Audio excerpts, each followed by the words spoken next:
a public sector leader today, and he complained a lot about how people are determined to steal, and if you try to stop them, they may even withdraw. Oh yeah, they will break into your they want to destroy you. They will lie, they will scheme against you to get you out. Everything. Even me at UT. And nobody knew what I stood for. I mean, I will come... And this is your own company? My own company that I built from scratch. I will come and people are having lunch, take my plate and queue from the back to show them that I respect everybody. And I'm one of you. Still, some people don't like me and the way I run the company. People that are given opportunities wanted to change the culture that I had. And that's why it got worse when we became so big and we absorbed another company. But the stories they would spin around you, unbelievable. I mean, some stories that were spin around me, which pains me today, I can't even say it here because other people are involved. Wow. So we are really, really horrible unto ourselves. And it's not a problem. That's obvious. That's why we're not developing. I mean, statesmen and name it will say that we have gold, we have this, and then I said, no. We will never ever move until we change this mindset. So the most important limitation to development is the mindset. It's the mindset. If we can get a few people in leadership right, we can change. But it won't be easy. To your point, as you try to change it, come and see scheming. So which means that a real leader's job is not necessarily to excel on his own, but to build an institution that is fit for purpose, in a sense. And be ruthless about it. You know, take my favorite president. I've never met him, Kagame. Yeah. Now, he says he's taking his people from point A to point B. Well, so he has a vision. And let's say the population is about, say, 5-10 million. If they are about 100, 1,000 pulling against what he wants to do, kill them. Just like that. Because they won't let the 5 million move. You should be ruthless to say that. Okay, you're a soldier, so you can say that. No. But otherwise, what can you do? Listen, Lee Kuan Yew jailed his top ministers. That's kind of... but it's different from jailing, is different from killing. No. But, sometimes... in some countries like China, the punishment for certain types of corruption is death sentence. Complete. So they want to use that as a deterrent. Yes. You know, sanctioning is a big part of leadership. You should be able to sanction without bending, nothing. There's the rule. And if you go outside it, what's the prescribed sanction? And apply it, even if it's your father. But in Africa, it's not possible. Because there are too many, what do you call them? Jantua people. You know Jantua? No, Jantua is those who come to plead. I mean, this week, the NIMOS, the people who are fighting Galamsey, did a report and said chiefs and politicians are interfering in their work. They were actually speaking to the media. Openly, when we try and do the work, it won't go. A chief or a politician will call. And so it's frustrating. The guy was so frustrated he had to speak to the media. He didn't cover his face. That is what it is. No, it's a fact. Yeah. So it's a bit... People are arrested for all kinds of crimes, and then you find so-called powerful people who talk to the president or talk to somebody, and therefore nothing gets done, or the system gets delayed. So you must be ruthless. Ruthless, not that you are ruthless as wicked and autocratic. Ruthless as in applying the institutions and the laws. Then I don't want to get into this controversy, but a lot of the countries we admire, you've just mentioned Kagame, Lee Kuan Yew, Singapore, South Korea, even China. The way they even elect their leaders and the length of time they have. And they don't do elections every 4 years. They don't need delegates to be paid to choose a leader. Can you imagine? You know what I'm saying? And they don't even, they have a long time to do their work. Yes. The only problem is that in Africa, when somebody wants a long time, he will not be accountable. But these guys are still accountable. They're accountable. So I don't even know whether I agree with the mindset, but part of the problem is also the system we run. Because if I have to pay people to vote for me to become their leader, how on earth am I going to discipline them? And you have to get your monies back. Very important. So the system on top of the mindset makes it difficult. The political system, right? But you can get one person in a place who can change it. But that person, if it by election, will not be elected. So let's talk about the man here. He has had 4 years of vice presidency, 4 years of presidency, 4 years of opposition. Prior to this, he was MP for another 8 years. Very prepared for this job. He hasn't had an election. He should be the guy, right? Or is the time is too short? Or the people in his party may not agree, which is which? Because he looks like the best person to do this. As a person, fantastic. We are lucky to have him as a president. But the people and the mindset of the people that he has to change, that's where the problem is. Your most trusted people that you put in charge of things, when you are not looking, the kind of thing they can do. Because especially when they've spent monies to be in the position they are, they must put the monies back. So I don't know how you're going to stop all of them, because anybody who is in there, even all the MPs, they've spent monies, and they need to put their monies back and build a war chest for the next one. So I pity my friend, the president. He means well. I mean, like last term, you want to deliver to people, and from his pronouncements and from his own attention, involvement, and moving from place to place to ensure things happen, he means well. But you are not sure if everybody with him... I'm sure that not everybody with him will do it. Not that I'm not sure. I'm sure that a lot of people who are supposed to be with him are not carried away by the emotion and the love for the people that he has. He won't have it. Then our journey in the wilderness will be long. That is why I'm doing my bit. And putting people, right thinking people in the system. You know, even in the workplaces, if you can get some Kofi Amoabeng people to be heads of departments, that alone will help the entrepreneurs and things and the institutions. Eventually they move up. And as I said, eventually we can get some in politics, probably head of state or whatever. And I know what I built in a period of about 20 years. Yeah. It wasn't because I'm anything special, but because people said I was crazy. If you take my money, you have to pay. If my brother misbehaved, I sack him. This, that. It's a matter of being principled and disciplined to a fault. I'm looking at some of the people on your board. Yeah. This is heavy. Justice Kufu, I've interviewed a few times. Professor Tuahene Jima, who's probably the leading African scholar on innovation. Kofi Amoabeng tried to be president at some point, tech guy. Angela Chematin-Jemo, formerly IBM. Iredefa, we all know Fidelity Bank, Sam Jonah, who you said was the chapel prefect at your time. Yeah, he was my chapel prefect. I can't believe it. Is it that the chapel prefect was given to the next most eligible school prefect? Yeah. Possibly. Yeah. Yeah. So maybe at the time he wasn't SP, so he became chapel. Yeah, he became chapel. And he had to be Anglican. He was Anglican. Yeah. He was Anglican. Wow. So he was the chapel prefect at your time. Chapel prefect at my time. Andrew Techapia Zipe. Yeah. The only person I don't know here is Derwin. So because Felix is the guy behind the High Street Journal. Absolutely. So who is Derwin? Derwin is a friend of mine who has a huge association, Americans, Israelis, but he's basically based in Singapore. And when I told him about that, this is what I want to form and the reason behind it, he said he'll be there to help anytime. But he hasn't got the time, so I don't see him. But I also see some generation issues. So you see, her leadership is much older. I think Edward, Efa, and Tuahene are also a bit in the older, and Sam Jonah are one generation. Andrew, Felix are a bit younger. And Angela as well. Is that also part of the mix? Well, it wasn't planned. You know, because when I was starting, I wanted credibility to what I was doing. And once I called them, and interestingly enough, anyone that I called said, Kofi, listen, I'm with you. You do it. You know, and so to go and launch this foundation, I needed people who had traveled the distance and have credibility in the system and a mixture of it. So that when I say this is what I'm doing, you will believe it and give me the necessary support and the way to move forward. And they've been their names alone. So do the fellows get to interact with these guys? Some of them. Yeah. Some of them. Yeah. Some of them are too busy, but the leadership has been at graduation, and Kofi Amoabeng is always there. Edifa, I think, has been there once. Sam Jonah has been there.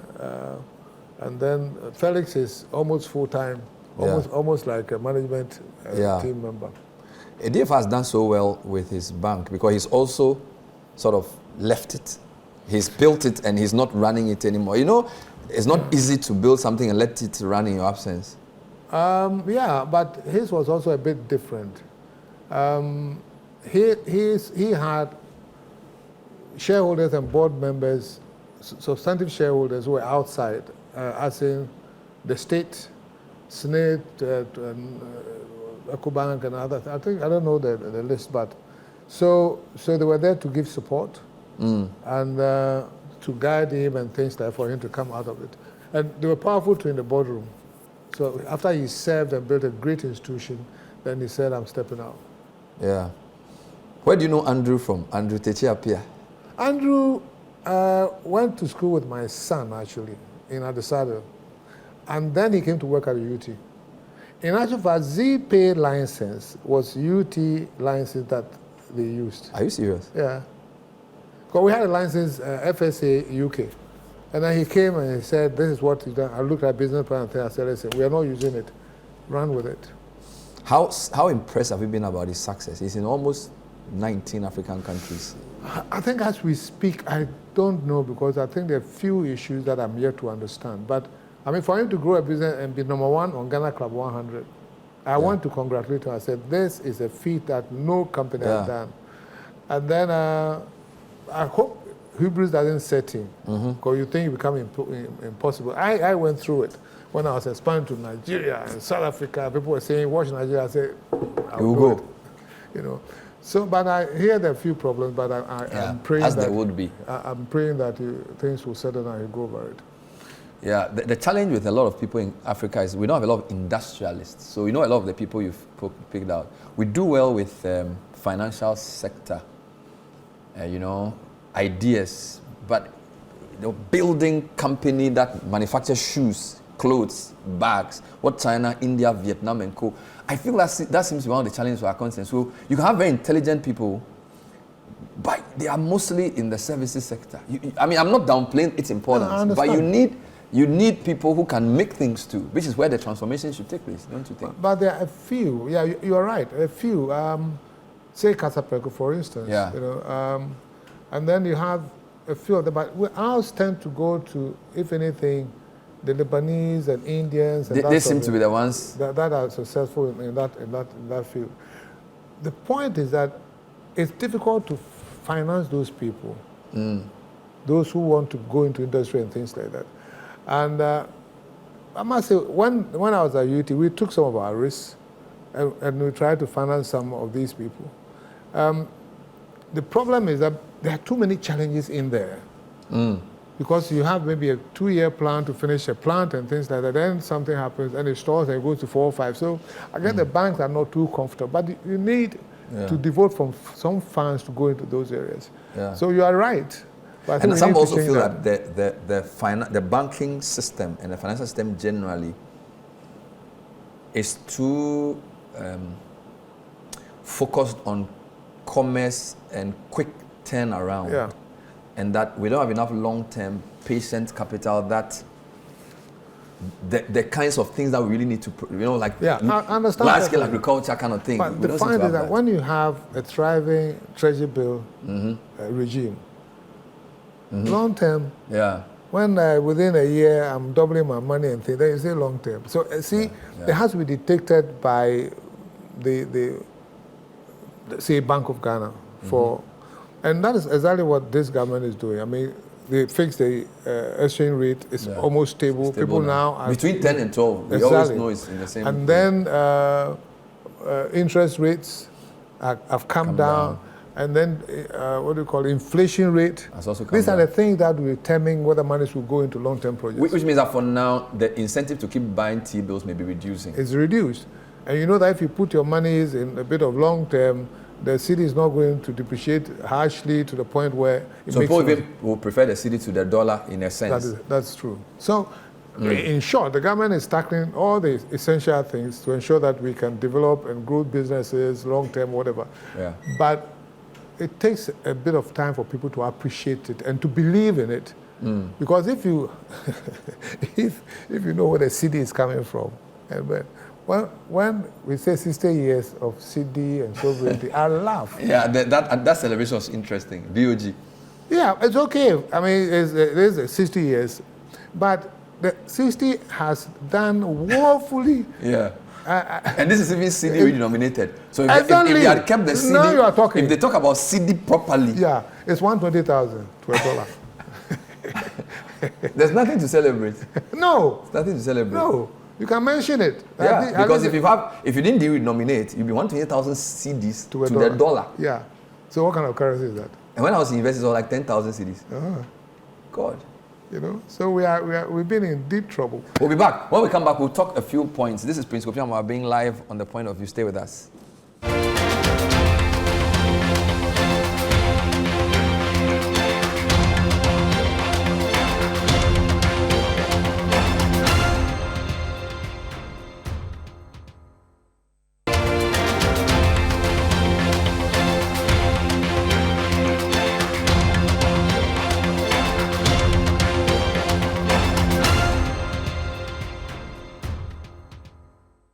We're still talking to Prince Kofi Amoabeng, founder of UT, now the curator of the PK Amoabeng Scholars. It's not just scholarship, it's military jungle warfareship, all laced in one. I wanted to comment on two other stories I saw where you said Mahama should create 10 Ghanaian billionaires. Somebody disagreed when this story came out and said, why don't you rather build a strong middle class? Explain what you're trying to say. Now, thank you very much. The point is, I know not only this governments come and they say they want to attend to poverty alleviation, and therefore they try to give money to artisans and people starting businesses. You know the story about the mass locks and all those where the monies go and it doesn't create anything. Maybe they get something small out of it. Now, if you really, really want to create employment, you must identify companies that have credibility. Companies that are run transparently and honestly, and they pay their taxes and state contribution. You should have some criteria and say, these people, let's say they build their companies for 10 years, this is where they've come, and intentionally support them, even with grants. Because as soon as you put the monies with these people, immediately they start employing people for the project that they have. The projects are there, except that they don't have the funding. And then the government starts getting some of the money back through taxes and through corporate tax, through personal tax and things like that. And they can employ a lot more people sustainable and faster than when you give the monies out to some lucky food soldiers because of bread. That's what I mean. So if you really want sustainable employment and verifiable and with conviction, that's where the money should go. But generally, millionaires are created with the support of the state. Absolutely. You can't, it happened in Korea, China, everywhere. Now, one thing which I know and expect from Ghanaians and Africans is that it's our nature to be jealous and envy people because they are successful and they are billionaires, and so what? Then they think they respect themselves more. I beg you. People should realize that billionaires, successful people, leaders, are living in a state of glorified curse. Let me explain that. They still have their one stomach. What are they going to do with the money? Build more houses. You have only one buy cars. cars. You can't sleep in more than one. Do whatever you want. But the money will still go to the people somehow, except in the case of Africa, you probably carry it outside, which is sad. But the billionaire is not living a better life. I tell you, using myself, and I've been a millionaire before, I live a better, relaxed life now than when I was Johnny Walker, Moses CEO, and I was on billboards. I tell you, those days, I get up in the morning. In fact, I come from Ukraine to be Sunday night, top speed, because I have escrow in the morning, I have meeting, Bank of Ghana, I have to talk to other banks. By 4 p.m., I've not eaten. And I'm not even aware I've not eaten. And then, you know what? When I'm feeling hungry, I'll tell my secretary that you go and buy the cocoa and bring inside the car, because people shouldn't see that I'm buying cocoa. And I'm eating, I'm going for another meeting. And you can see somebody who hasn't got money not too much, or not even relaxed life. So I tell you, do not envy and feel jealous about successful people. No. It's a glorified curse. It's a glorified curse. Use that, I say it. You know, so the people who are criticizing the fact that I say we should create billionaires are thinking, we want to create people who come and lord over. No. Leave them alone. So a billionaire knows how to turn around money. He knows how to turn and absorb more people into a system. Absolutely. They are ready to employ more people. And the good ones have good intentions. They want to help people. That is why they sacrifice their time and everything. Forget about what they own. I mean, the guy owns a plane. Sometimes going inside that plane to go and fly out, it's a chore. You are cursing yourself. That you wish you could sleep a bit more, but anyway, they say you should be there at 7 a.m. And you are envying him. No, me, I'll go on my golf course. But what role could President Mahama is your friend. Yeah. You are a very experienced man. You are building the future 20 people at a time. But a lot of media speculation about what you could do. One report said you will be a bold choice for defense minister. Oh. Yeah, this was just, this story came on Monday. Why President Mahama should consider Kofi Amoabeng the bold choice for defense. Yeah. Who even wrote this story? I don't see the name. What do you think? No. As somebody said. Shafiq Nuruddin. As somebody said, I don't think. You don't think? Now, listen. As we sit here, yeah, and I feel relaxed and laughing and everything, you know, I've been in court. 7 years? Yeah. I've been in court for 7 years. The case is still there in court. What is are you the one in court, or they've taken you to court? Or they've taken me to court as a criminal. The state versus Prince Kofi Amoabeng. This was something that was designed by MPP, very, very effective. After they destroyed what I built, then they bundled me and put me in court. And then they took my passport and closed my bank accounts, froze my bank accounts, destroyed everything. And I'm in court up to today. Now I don't even have the next court date. Can you imagine? And you see... But how's the case going? I don't have a court date. But I know, I mean, this is serious matter. Now, you see, wow. The sad aspect of this, and probably that's why I started doing something with my life, is that I don't think God took me through the life I've led, UT and everything, for it to go to waste. Yeah. So when the bank was collapsing, I was under all this pressure, I said, what do I have to give back to the system? I must have something. And I said, no, wait a minute. At least my experiences cannot be taken away. So I wrote 3 books. And then I started a foundation, all about giving back what I have. And I didn't say that I'm waiting for the court to be over and start crying. No. At any point in time, you have something to give out to the system. So that's what I'm doing. Now, what it deprived, that action deprived this country of my services. I could have been on a lot of boards because my experience, people wanted, but I couldn't because I'm a suspected criminal. And I couldn't even move and do a whole lot of things. And I lived with it. I wanted to go to US, my daughter's graduation. They actually sent someone to US Embassy, letter to US Embassy, and said I shouldn't go, when the court had given my passport back. So I came back, you know what I did? I put my bag down, packed another bag, I went to Kukrantumi. If they don't let you go to US, you go to your hometown. And I said, I haven't saved money. I saved money, leave me alone. No, you're laughing, but it's a crazy situation. Yeah. You know, but you have to survive. But why won't your lawyers file for no case or something? I think at the right time they might want to do something. Because 7 years is a long time for a case. And you know, see how we destroy our own. For somebody that has got national honors and acknowledged international and everything, they kill you. They kill you. Wow. Yeah, that's what I... Somebody said that one admirable thing about you is that you didn't let your company's success or its collapse to define you, because a lot of people who used to be something, when that something is no longer there, they can't even talk. You are here, Charlie. You are just happy. It's a good point you've made. You see, we come to the world to acquire worldly things, but we want to use the worldly things to impact the world, because you won't go with it. Yeah. So no matter what you use, the worldly things you acquire to impact the world, like knowledge, like money, like your health, and whatever you know.